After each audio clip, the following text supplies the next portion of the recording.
우리 이 시간 그 크신 하나님의 사랑을 함께 찬양하며 나아갑니다.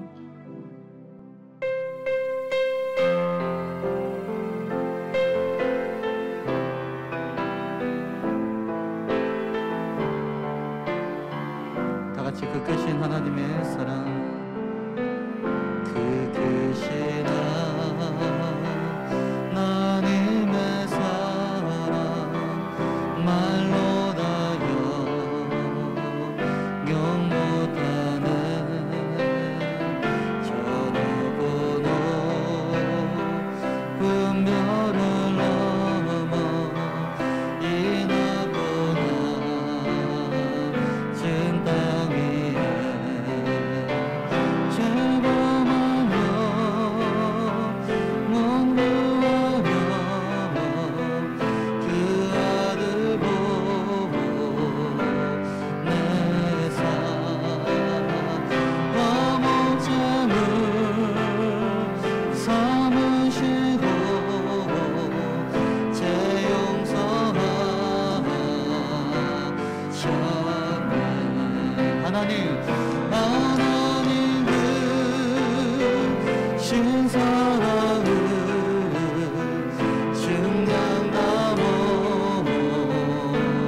하네. 영원이며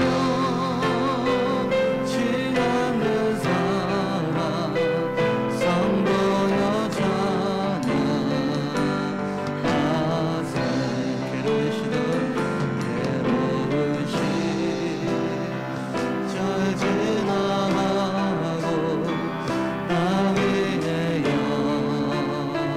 영화새 갈때 주님 지나간 영혼들은 큰 소리 외쳐울어도 주 믿는 성도들에게 그 사랑 그 사랑 우리의 죄 사했으니 그 은혜의 주가 하나님 그 신사랑을 증량나무 하네. 영원이며 지않는 사랑 성도여 찬양하세. 하늘을 두루마리 삼고 바다를 머물 삼아도 한없는 하나님의 사랑 가기로 갈 수 없겠네. 하나님의 크신 하나님의 크신 사랑 그 어찌나 스가 저 하늘로 인사로 채우지 못. 우리 다 같이 오른손 높이 들고 하나님 크신 사랑은 하나님 크신 사랑을 증량나무 하네. 영원이며 지않는 사랑 성도여 찬양. 다시 한번 하나님의 크신 사랑 하나님 크신 사랑을 증량나무 하나. 영원이며 지않는 사랑 성도여 찬양하세.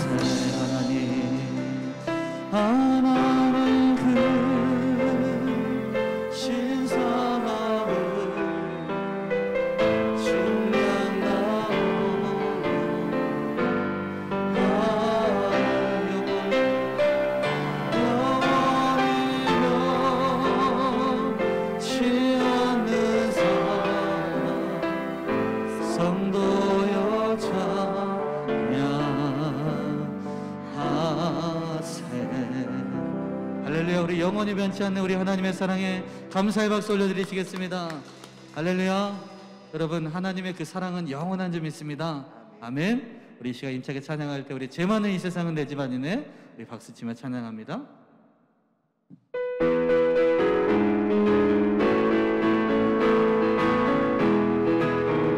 우리 박수치며 찬양합니다. 죄 많은 이 세상은 내 집안이네, 내 모든 보화는 저 하늘에 있네. 저 천국 문을 열고 나를 부르나, 나는 이 세상에 정들 수 없도다. 오 주님과 된 친구 없도다. 저 천국 없으면 나 어떻게 하나. 저 천국 문을 열고 나를 부르나, 나는 이 세상에 정들 수 없도다. 저 천국에서 모두 날 기다리네. 내 주 예수 피로 제 씻음 받았네. 나 비록 약하나 주님 날 지키시리.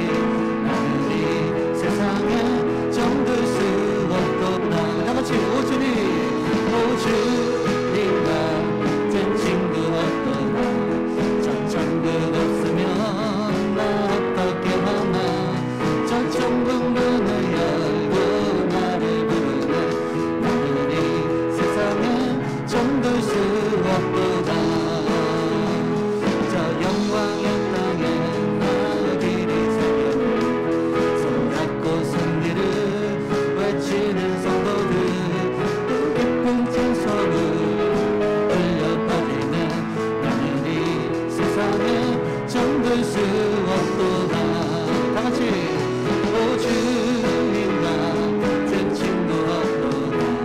저 천국 없으면 나 어떻게 하나. 저 천국 문을 열고 나를 부르네. 나는 이 세상에 정들 수 없도다. 오 주님, 오 주님과 된 친구 없도다. 저 천국 없으면 나 어떻게 하나. 저 천국 문을 열고 나를 부르네. 나는 이 세상에 정들 수 없도다. 사람을 보면 세상을 볼 때 만족함이 없었네. 다같이 나의 하나님 그분을 볼 때 나는 만족하였네. 다시 한번 사람을 보면 세상을 볼 때 만족함이 없었네. 나의 하나님 그분을 볼 때 나는 만족하였네. 저기 빛나는 태양을 보라. 또 저기 서 있는 산을 모아라. 천지 지으신 우리 여호와 나를 사랑하시니. 나의 하나님 한 분만으로 나는 만족하겠네. 다시 한번 사람을 보며 세상을 볼 때 만족함이 없었네. 나의 하나님 그분을 볼 때 나는 만족하겠네. 우리 다같이 동남풍아 불어라. 동남풍아 불어라. 서북풍아 불어라. 가시밭에 백합화 예수 향기 날리니. 할렐루야 아멘. 가시밭에 백합화 예수 향기 날리니. 할렐루야 아멘. 동남풍아 불어라. 서북풍아 불어라. 가시밭에 백합화 예수 향기 날리니. 할렐루야 아멘. 가시밭에 백합화 예수 향기 날리니. 할렐루야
찬양부터 찬양합니다. 오늘 숨을 쉬는 것, 오늘 숨을 쉬는 것 감사. 구원하신 것 감사. 괴로운데도 주가 인도하신 것 모든 것 감사. 내게 주신 모든 것, 내게 주신 모든 것 감사. 물론 가져가신 것 감사. 내게 고난 주셔서 주 뜻 알게 하신 것 모든 것 감사. 다 같이 주님 감사해요. 주님 감사해요. 주님 감사해요. 내가 여기까지 온 것도 은혜입니다. 주님 감사해요. 주님 감사해요. 나를 사랑하신 주 사랑 감사합니다. 항상 주 안에, 항상 주 안에 있음 감사. 참된 소망 주심도 감사. 큰 사람도 자녀 삼아주신 것 모든 것 감사. 우리 다 같이 주님 감사해요. 주님 감사해요. 주님 감사해요. 내가 여기까지 온 것도 은혜입니다. 주님 감사해요. 주님 감사해요. 나를 사랑하신 주 사랑. 우리 높여서 찬양합니다. 다 같이 오른손 높이 들고 주님 감사해요. 주님 감사해요. 내가 여기까지 온 것도 은혜. 주님 그렇습니다. 주님 감사해요. 주님 감사해요. 나를 사랑하신 주 사랑 감사합니다. 주님 감사. 주님 감사해요. 주님 감사해요. 내가 여기까지 은혜입니다. 주님 감사해요. 주님 감사해요. 나를 사랑하신 주 사랑. 다 같이 두 손 높이 들고 주님 감사합니다. 주님 감사해요. 내가 여기까지 온 것도 은혜입니다. 주님 감사해요. 주님 감사해요. 나를 사랑하신 주 사랑 감사합니다. 눈을 들어 산을 보아라. 눈을 들어 산을 보아라. 너의 도움 어디서 오나. 천지 지으신 너를 만드신 여호와 변호다. 하나님은 너를 지키시는 것. 너의 우편은 그늘 계시니 낮에와 밤에 달도 너를 대치 못하리. 우리 옆에 사람을 향해서 하나님은 너를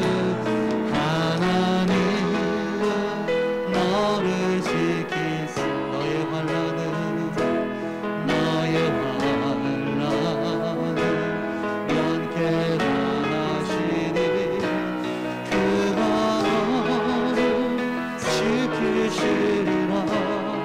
아멘. 너의 출입을 지키시리라. 다같이 눈을 들어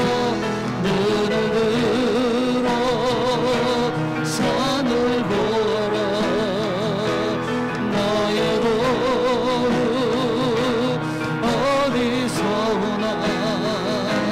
천지시신 너를 만드신 여호와께로다. 이번에 하나님은 나를 지키시는 자, 하나님은 나를 지키신 나의 우편에 그들 대신이 나대와 마음에 달고 나를 해치 못합니다. 나를 해치 못하리. 하나님은 나를 지키시니 나의 반란을 면케라. 그가 나를 지키시리라. 너의 출입을 지키시리라. 같이 믿음으로 고백합니다. 눈을 들어 산을 보아라. 너의 도로 어디서 오나. 천지시시 아멘. 너를 만드신 여호와께 우리 믿음으로 고백합니다. 눈을 들어 산을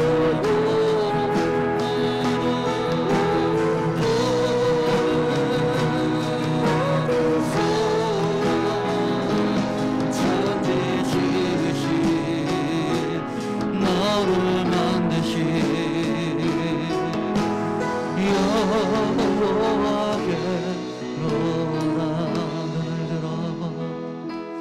눈을 들어 산을 보아라. 너의 도로 어디서 오나. 천지시신 나를 만드신 아멘.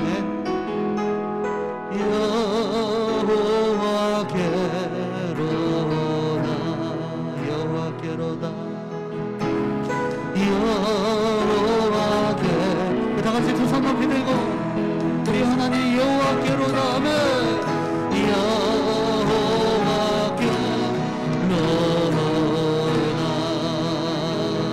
할렐루야. 주님을 찬양합니다. 눈을 들어 산을 보아라. 천지 지으신 하나님의 도움이 우리 가운데 함께 할 줄을 믿습니다. 자, 오늘 우리 금요기도회는 늘 제자들을 중심으로 인물 강해를 하고 있거든요. 우리 제자들의 이름 한번 보고 넘어가 보도록 하겠습니다. 우리 마태복음 10장 2절 4절 말씀 한번 다 같이 읽어볼까요? 시작. 12사도의 이름은 이러하니 베드로라 하는 시몬을 비롯하여 그의 형제 안드레와 세베대의 아들 야고보와 그의 형제 요한, 빌립과 바돌로메, 도마와 세리마테, 알페오의 아들 야고보와 다데오, 가나안인 시몬 및 가룟 유다 곧 예수를 판자라. 네, 가룟 유다는 노란색으로 안 했네요. 그 12명의 제자 이름을 이제 좀 어느 정도는 다 아시겠죠? 우리가 금요 기도회를 통해서 이렇게 이제 한 사람 한 사람 우리가 보고 있는데 정확히 12명이에요. 그런데 여러분 문제를 내겠습니다. 그럼 이제 그동안 금요 기도회 때 이제 제자 강의를 했는데 안 한 사람의 이름을 한번 뽑아 보세요. 이제 해야 될 사람들. 네, 누구요? 네, 네. 그죠, 그 사람들이죠. 예, 맞습니다. 알파의 아들 야고보와 다데오, 가나안인 시몬이 남았죠. 3명 남았어요. 3명 남았습니다. 이 3명이 남았는데요. 제가 이 세 명을 이제 이렇게 이제 자료를 수집하는데 많이 힘들었습니다. 왜냐하면 성경에 이들이 한 일이 없어요. 아마 여기서 어떤 분들은 저 사람들도 제자였어? 이렇게 갑자기 깜짝 놀라시는 분들도 있을 겁니다. 그만큼 되게 어색한 사람들이에요. 서먹한 사람들이고 이 사람들이 제자의 반열에 오를 수 있나? 이렇게 한 일도 없는데 아무것도 나타내고 드러낸 일이 없는데 어떻게 이들의 제자가 됐지? 하는 어떤 그런 퀘스천을 주는 사람들이 대부분입니다. 만약에 신앙생활 하시면서 내가 저 사람 그래도 저 알페의 아들 야고보 다데오 내가 열심히 막 성경 읽다가 엄청난 역사를 하는 거 봤어 그러시면 그분은 성경을 읽으신 게 아니라 상경을 읽으신 거예요. 이상한 거 읽으신 거예요. 그러니까 여러분 얼른 다데오가 뭔가 특별한 일을 했다는 문서가 있으면 그거 빨리 때려치시길 바랍니다. 성경에는요 이들에 대한 어떤 설명이나 어떤 큰 일을 뭐 했다 이런 설명이 하나도 없다는 거예요. 그럼에도 불구하고 주님은 이들을 12제자의 반열에 올려놓고 계시다라는 거죠. 여러분 그것이 의미하는 바가 무엇이겠습니까? 주님은 분명 인간적인 눈으로 보면 아무런 비중도 없고 역할도 없는 이들을 통해서도 반드시 얻을 수 있는 메시지가 있다는 거죠. 순간순간 나오는 그 짤막한 그 한 구절의 말씀을 통해서도 주님께서는 반드시 이들을 통해서 주시려는 메시지가 있다는 것입니다. 그렇기 때문에 예수님은 철저하게 이들을 제자의 반열에 오르시고 올려주시고 또한 성경으로 기록되는 영광을 허락해 주셨다는 것이죠. 한번 따라하겠습니다. 하나님 나라에는 의미 없는 인생 없다. 의미 없는 인생 없다. 하나님 나라에는 여러분 의미 없는 인생이 한 명도 없다는 사실이에요. 하나님께서 이 땅에 부르시고 하나님께서 하나님 백성으로 삼아주셨다면 다 한 사람 한 사람 다 의미가 있는 것입니다. 그리고 그 한 사람 한 사람이 다 존귀한 자고 아주 스페셜한 인생이죠. 우리 옆에 분들을 보면서 인사하겠습니다. 제가 몰라 뵀습니다. 제가 몰라 뵀습니다. 당신이 그렇게 스페셜한 분인 줄 제가 몰라 뵀습니다. 그죠? 그렇게 존귀한 분인지 제가 몰라 뵀습니다. 여러분 한 사람 한 사람을 하나님은 다 귀하게 여기시고 그 한 사람 한 사람들의 인생을 통해 하나님은 의미를 다 주고 계시다는 것이죠. 바로 그 대표적인 사람이 바로 오늘 우리가 나눌 알페의 아들 야고보입니다. 좀 어떻게 보면 비중도 없고 드러난 일을 한 적도 없고 아무런 영양가 없는 사람인 것 같은 이 알페의 아들 야고보가 지금 아주 스페셜한 자리에 앉아 있다는 거죠. 그것을 주님이 인정하고 계시다는 거예요. 과연 이 알페의 아들 야고보는 이러한 스페셜한 지위에 있어도 되는가?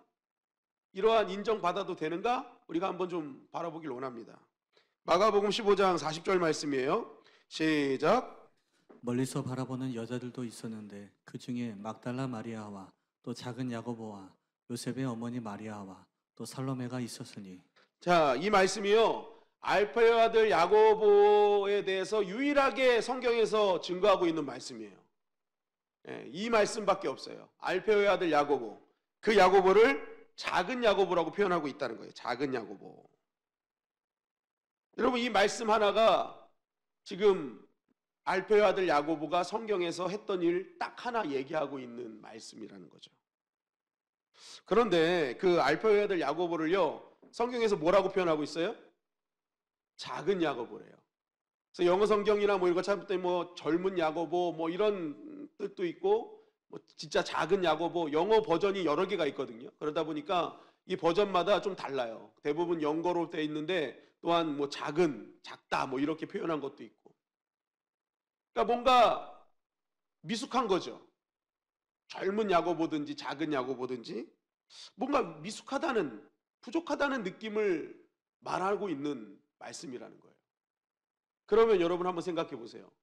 누가 여러분들을 소개할 때 저 사람은 좀 미숙한 권성민입니다. 연약한 권성민입니다.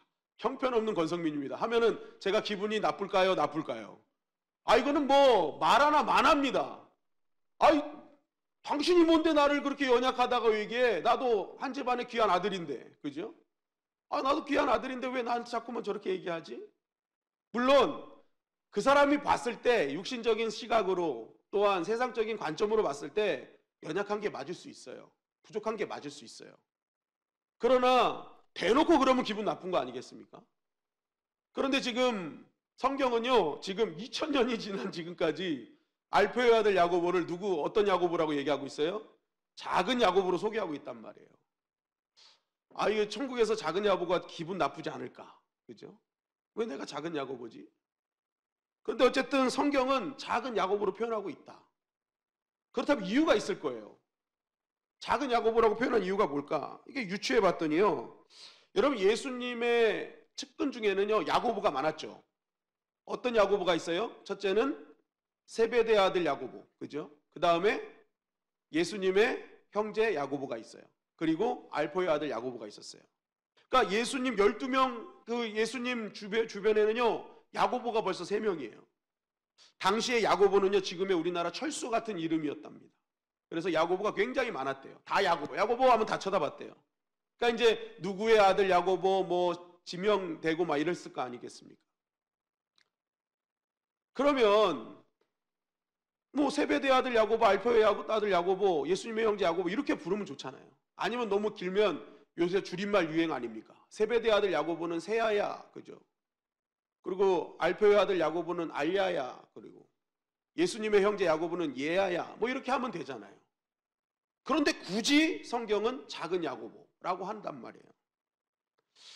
여러분, 예수님의 주변의 야고보들을 이렇게 보니까요, 사실 이 야고보들에 비하면 이 알페의 아들 야고보가 작다는 얘기를 들 수밖에 없지 않았을까?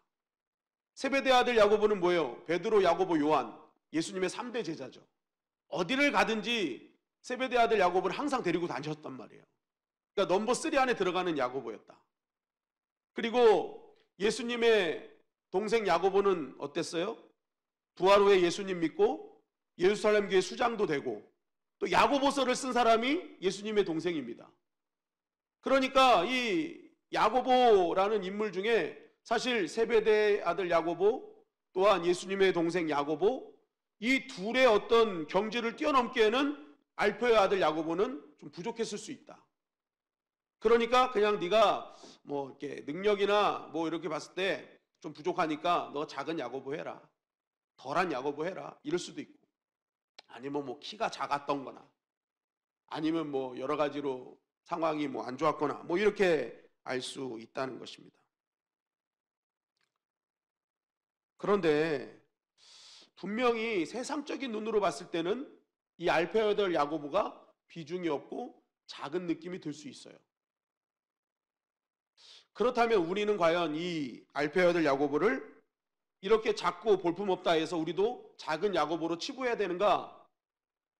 여러분이 다시 한번 생각해 볼 필요가 있다는 거죠. 예수님 시각에서도 과연 알페의 아들 야고보는 작은 야고보였을까? 그의 인생은 예수님 보실 때 부족하고 허점투성의 인생이었을까?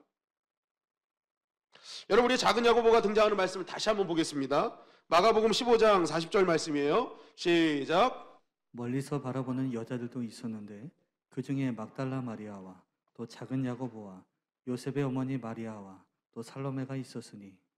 자, 이 말씀을 보면은 지금 이 작은 야고보로 표현하는 알페의 아들 야고보가 뭘 하고 있어요? 멀리서 뭘 바라보고 있죠. 멀리서 바라보고 있어요.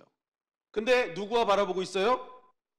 여인들과 바라보고 있어요. 막달라 마리아, 또 요새의 어머니 마리아. 요새가요, 요셉이랍니다. 근데 이 요새라고도 표현을 했는데 이 요새의 어머니 마리아가 야고보, 알페의 아들 야고보와 요새가 형제래요.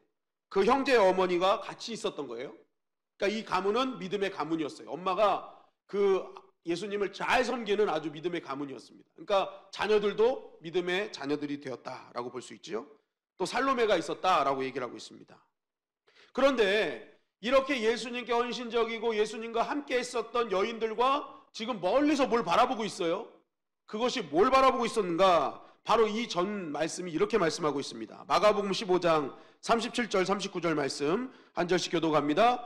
예수께서 큰 소리를 지르시고 숨지시니라. 이에 성소 휘장이 위로부터 아래까지 찢어져 둘이 되니라. 다 같이 읽겠습니다. 예수를 향하여 섰던 백부장이 그렇게 숨지심을 보고 이르되 이 사람은 진실로 하나님의 아들이었도다 하더라. 자, 그 여인들과 작은 야고보가 지금 함께 바라보고 있는 현장이 어떤 현장이에요? 예수님께서 십자가에 달려 돌아가시며 엘리 엘리 라마 사박다니 큰 소리로 외치시고 그 고통 가운데 돌아가시는 그 장면을 직접 눈으로 보고 있었다는 것입니다. 여러분, 지금 이렇게 보는 이 현장은요, 예수님의 제자였던 야고보에게는 굉장히 위험한 상황을 보고 있는 거예요. 왜냐하면 예수님은 당시 국사범입니다. 이 국가에 문제를 일으켰어요. 국가 권력에 침해하는 범죄를 일으킨 자로 이렇게 낙인이 찍혀서 지금 십자가에 달려 돌아가시는 거거든요. 그런데 그러한 국사범과 함께 있었다? 이거는요, 잡히면 같이 죽는 겁니다. 그러니까 예수님의 제자들은요, 다 도망간 거예요. 왜냐하면 이거는 국사범이기 때문에 잡히면 다 죽는 거거든요. 그러니까 예수님의 십자가 주변에는 자칫하면 걸리는 거예요. 그러니까 다 도망갔어요. 유일하게 가까이서 남은 제자 한 명이 누구였어요? 사도 요한이었죠. 예수님이 돌아가시는 장면을 유일하게 가까이서 본 사람 한 사람, 그 사람은 사도 요한이었습니다. 그런데 오늘 말씀해 보니까 가까이서는 아니었지만 멀리서라도 그 예수님이 십자가에 달려 돌아가시며 하나님께 외치시는 그 장면을 끝까지 본 또 한 사람이 있었다는 거예요. 그 사람이 누구예요? 작은 야고보였다. 작은 야고보였다. 예수님을 끝까지 사랑하고 아끼던 그 사람들과 함께 예수님의 십자가를 끝까지 바라보고 그 십자가의 죽으심을 함께 경험하고 있는 그 한 사람이 작은 야고보였다라고 성경은 말하고 있는 것입니다. 자칫 잘못하면 잡혀서 죽을 수도 있는 그 현장에서 자기 목숨을 내놓고 그 십자가의 현장을 바라보고 있는 작은 야고보. 여러분, 과연 내가 작은 야고보라고 한다면 과연 나는 내 죽음, 목숨을 각오해서라도 그 주님의 십자가 근처에서 주님을 끝까지 볼 수 있었을까? 지금 당장 너 살려줄 테니까 예수님의 초상화, 옛날 북한 분들이 그랬대잖아요. 초상화 딱 깔아놓고 예수님 초상화 밟고 지나가면 살려주고 안 밟으면 내가 살려줄게 했을 때 나는 과연 예수님을 안 밟고 지나갈 수 있을까? 당장 죽을 수 있는 그러한 상황 속에서 과연 나는 내 목숨을 내놓고 주님의 십자가를 끝까지 바라볼 수 있을까?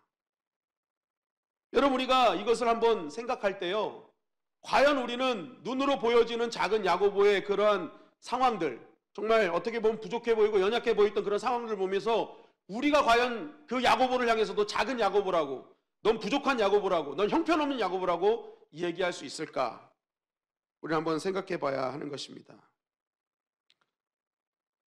여러분, 세상 사람들이 볼 때 야고보는 진짜 작아 보였어요. 베드로, 야고보, 요한, 그죠? 이러한 제자들과 비교했을 때요, 형편없이 보였을 것입니다. 어떤 기적도 보여주지 못했고 어떤 글을 아주 기가 막힌 말씀을 남긴 자도 아니었죠. 그럼에도 불구하고 오늘 성경은 분명하게 얘기하는 것이 있습니다. 아무것도 남기지 못한 허접해 보이는 그 야고보일지라도, 세상적으로 보면 작은 야고보일지라도 주님이 보실 때는 가장 큰 사도요, 하나님께서 보시기에 아주 기뻐했던 한 사람이었다는 거예요. 왜 그렇습니까? 자신의 목숨까지 내놓으며 끝까지 십자가를 붙드는, 십자가를 바라보는 믿음의 사람. 자기에게 주어진 그 자리를 부족하지만 끝까지 멀리 서지만 자기 자리를 지키고 있는 그 사람을 주님은 기뻐하셨다는 것이죠. 여러분, 우리가 신앙생활하면서 기억해야 될 것이 있다면 세상은 우리를 분명히 작게 볼 수 있어요. 부족하게 보이고 부족하게 보고 형편없이 볼 수도 있다는 사실이죠. 그러나 하나님의 백성들은요, 세상이 보는 그런 작은 시선에 머물러 있으면 안 돼요. 갇혀 있으면 안 된다는 거예요. 제일 중요한 게 무엇인가? 주님이 나를 어떻게 보고 계신가? 과연 하나님께서 나를 어떻게 보고 계신가? 이 하나님의 시선에 우리는 집중해야 된다는 사실입니다. 그 시선이 진짜 우리를 살리는 시선이고 우리가 살아날 수 있는 시선이라는 것입니다. 여러분, 세상의 평가는 작은 야고보에 불과했어요. 그러나 엄연히 주님 보실 때는 가장 위대한 사도요, 주님의 제자였다는 사실이죠. 주님이 보시는 것은 세상적인 잣대가 아니라는 거예요. 부족함, 연약함, 그런 거 주님 보시지 않는다. 그런 가운데서도 여전히 주님 주신 자리를 지키고 있는가? 여전히 주님 바라보고 있는가? 여전히 십자가의 능력이 나의 최고의 능력으로 고백하고 있는가? 주님은 오늘도 그거 보고 계시다는 거예요. 나는 너의 연약함과 부족함, 허접함 보고 있는 것이 아니다. 그런 자리에서도 여전히 십자가가 최고의 능력으로 너의 중심에 자리 잡고 있는가? 하나님의 거룩하신 이름이 진정으로 나를 살리는 이름으로 내 삶 속에 작용하고 있는가? 여러분, 우리가 연약하고 부족할지라도요, 끝까지 포기하지 않고 나에게 주신 믿음의 자리요, 사명의 자리를 지키고 있다면 그것이 진정한 제자의 삶이라는 것입니다. 목회를 하다 보면 성도님들 가운데 그런 얘기하시는 분이 있어요. 아, 목사님, 저 작아요. 저는 부족해요. 저는 왜 이렇게 쓰임받지 못할까요? 그러나 여러분, 오늘 말씀을 꼭 붙드십시오. 작아도 쓰임받을 수 있다는 거예요. 중요한 것은 크고 작음의 문제가 아니라는 거예요. 쓰임받고 있느냐 아니냐의 문제라는 거죠. 아무것도 아닌 자리, 누구나 외면하는 자리일지라도 내가 그 자리에서 여전히 주님께서 주신 자리임을 믿고 굳건하게 견뎌내고 있다면 그것 역시도 주님의 제자의 반열에 오를 수 있다는 것입니다. 누가복음 16장 10절은 이렇게 증거하고 있어요. 다 같이 읽어보겠습니다. 시작. 지극히 작은 것에 충성된 자는 큰 것에도 충성되고 지극히 작은 것에 불의한 자는 큰 것에도 불의하니라. 그 사람이 어떤 사람인지 아는 방법은요, 작은 거 줘보면 안 되는 거예요. 작은 거 줘보면 안 되는 거예요. 그 작은 거 줬을 때 그 자리가 나에게 주신 주님의 자리임을 믿고 거기에 충성하면 그 사람은 이미 큰 것을 맡겨도 되는 큰 사람이라는 거죠. 그런데 작은 것 맡겼는데, 아유, 내가 어떤 존재인데, 내가 어떤 학교 나왔는데, 내가 세상에서 어떤 사람인데 나를 이 정도 취급해? 하면서 뭐예요? 그걸 가지고 불평불만하고 하찮게 여기고, 그렇게 하다 보면 뭐예요? 그 사람은 큰 것 맡길 필요도 없다. 이미 그 사람 큰 사람 아니라는 거죠. 여러분, 작은 것보다 중요한 것은 내가 지금 쓰임받고 있느냐의 문제입니다. 작고 크고의 문제가 아니에요. 어떤 것인지 나는 지금 주님께 붙들려 있느냐, 이게 중요한 것입니다. 그래서 믿음의 사람의 고백은 항상 작아도 좋다, 부족해도 괜찮다, 내가 주님께 쓰임받기만 한다면. 여러분, 이게 우리의 고백이 되어야 될 줄 믿습니다. 작아도 괜찮아요.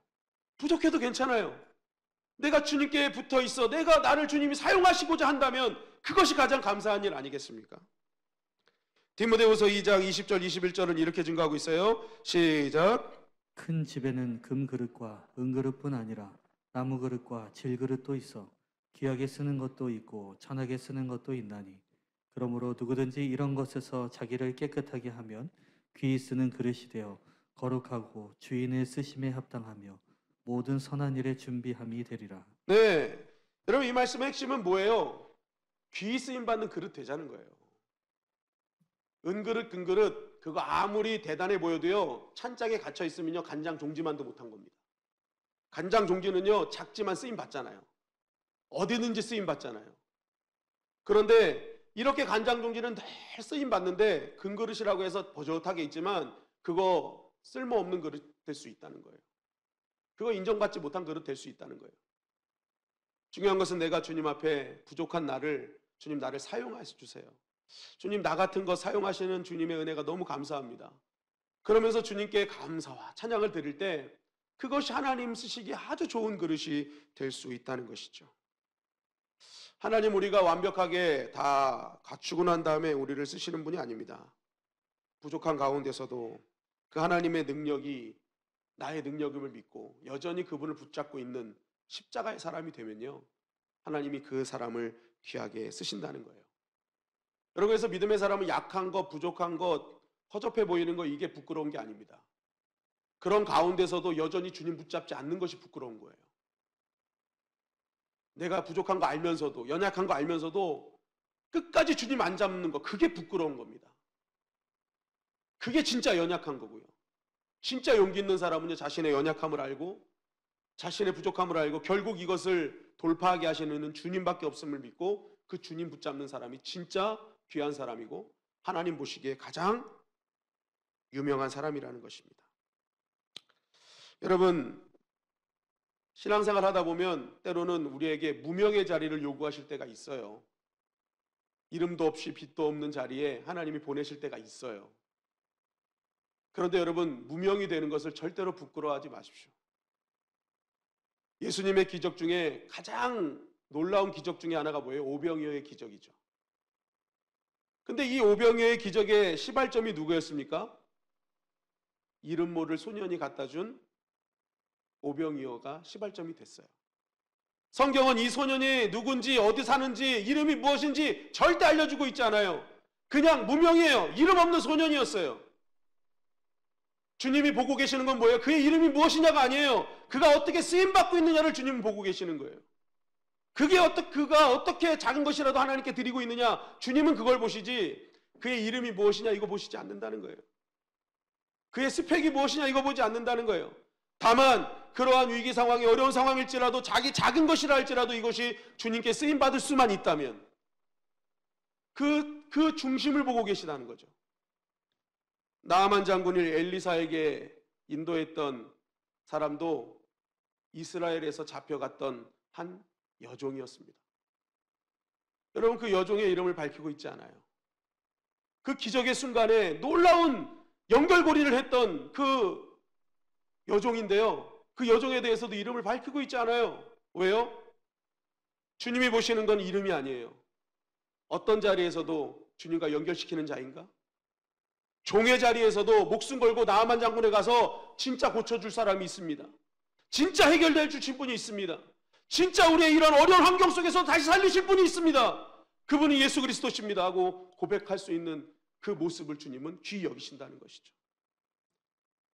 여러분, 내가 유명해지는 것이 중요한 것이 아니라 무명일지라도 오직 무명한 나를 통해서 예수님이 증거될 수 있다면, 하나님 나라가 확장될 수 있다면 그것이 진정으로 주님이 가장 기뻐하시는 믿음의 사람, 성령의 사람이라는 것입니다. 작은 야고보, 어떻게 보면 무명이죠. 그 이외에는 나오지 않는 아주 무명인 사람입니다. 그러나 여러분, 그가 무명일지라도요, 무시하면 안 됩니다. 그는 예수님의 죽으심의 현장과 부활의 현장과 승천의 현장에 다 있었던 사람이라는 거예요. 비록 이름만 드러나지 않았을 뿐이지. 그는 예수님의 제자들과 함께 예수님의 죽으심과 부활하심과 승천하심을 늘 자신이 맡겨준 자리라고 믿고 그 자리에서 그것을 묵도하며 바라보며 체험했던 사람이었습니다. 여러분, 야고보는 비록 유명하지 않는 무명자였습니다. 유명한 자들에 가려있는 무명에 불과한 제자였어요.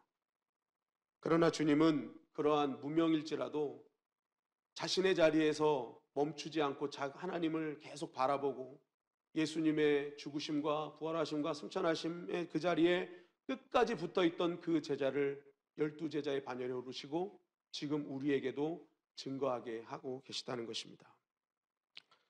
고린도후서 6장 9절부터 10절은 이렇게 증거하고 있습니다. 시작. 무명한 자 같으나 유명한 자요, 죽은 자 같으나 보라 우리가 살아있고 징계를 받는 자 같으나 죽임을 당하지 아니하고 근심하는 자 같으나 항상 기뻐하고 가난한 자 같으나 많은 사람을 부유하게 하고 아무것도 없는 자 같으나 모든 것을 가진 자로다. 고린도 교회의 문제가 뭐였습니까? 엄청난 은사가 쏟아지는 교회였죠. 정말 엄청난 능력들이 막 쏟아부어지는 교회였어요. 그런데 이 교회가 책망받은 가장 큰 이유는 서로 유명해지려고 했기 때문입니다. 서로 더 드러나 보이려고 했다는 거예요. 자기가 자에게 주신 은사, 어떤 능력들을 막 더 드러내보고 싶었다는 거예요. 내가 이런 사람이야, 내가 이런 사람이야. 다 유명한 자의 병에 걸렸던 것이죠. 자기를 좀 더 특별한 대우 받기를 원했던 그런 교회가 고린도 교회였습니다. 여러분, 이 정도 능력이고 이 정도 은사면 칭찬받아 마땅하지 않습니까? 그런데 이런 교회에는 주님이 책망하셨어요. 왜요? 유명한 병에 걸린 거예요.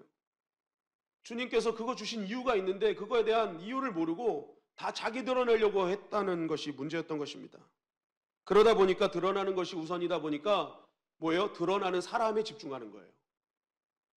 그러니까 다 아볼로파, 게바파, 그리스토파 막 뭔가 드러나 보이고 유명한 사람들 곁에 다 붙어 있는 거예요. 그러면 자기도 유명해진 것처럼 느껴지니까. 그래서 여러분 다 이 고린도 교회가요 그냥 파가 나눠져 가지고 막 분열되는 거예요. 여러분 사실 그들 메신저가 왜 메신저로 유명해졌습니까? 메신저 자체의 능력 있는 게 아니었잖아요. 그들이 전한 메시지의 능력이 있었잖아요. 그들이 전한 하나님의 말씀의 능력이 있어서 그들이 그 능력을 힘입어 정말 가는 곳곳마다 역사가 일어난 거 아니겠습니까? 그들을 통해 전해지는 말씀을 통해 영혼들이 살아나니까 여러분 그것이 그들의 능력 아니었어요?